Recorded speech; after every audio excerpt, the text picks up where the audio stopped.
The Clockmaker's Gift. In a quiet village surrounded by rolling hills and sparkling streams, there lived an old clockmaker named Mr. Timlin.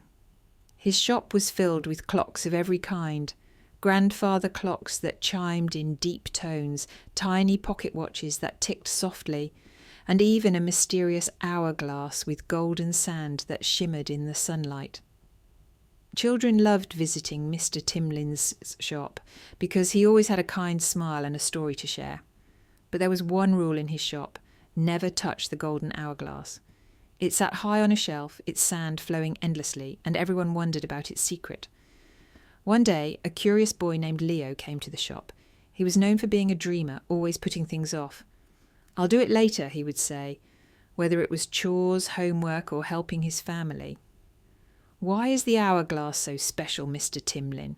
Leo asked, staring up at it. The old clockmaker smiled. "The hourglass holds a secret about time. But before I tell you, I must ask, how do you spend your time, Leo?" Leo shrugged. "I don't really think about it. There's always more time tomorrow, right?" Mr. Timlin's eyes twinkled. "Ah, but what if tomorrow isn't promised? Let me show you something." He carefully took the golden hourglass down and handed it to Leo. "Turn it over, but be mindful of what you wish for." Excited, Leo flipped the hourglass. A golden glow surrounded him, and suddenly he found himself in the future. He was older now, standing in the same village, but everything felt different.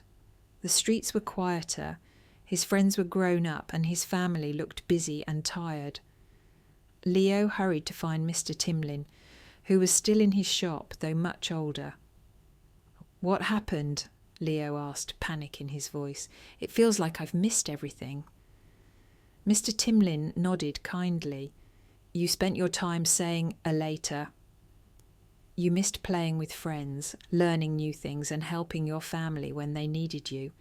Time is a gift, Leo. Once it's gone, you can't get it back." Leo felt tears in his eyes. "I didn't mean to waste it. I thought I had plenty of time." The clockmaker touched the hourglass. "You've learned an important lesson, my boy. I'll give you another chance."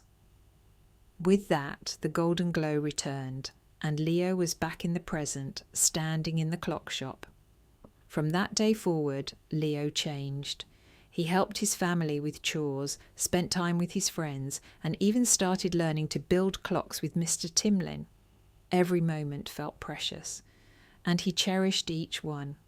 Years later, Leo grew up to become the new clockmaker of the village, teaching others the same lesson Mr. Timlin had taught him. Time is the most valuable treasure of all.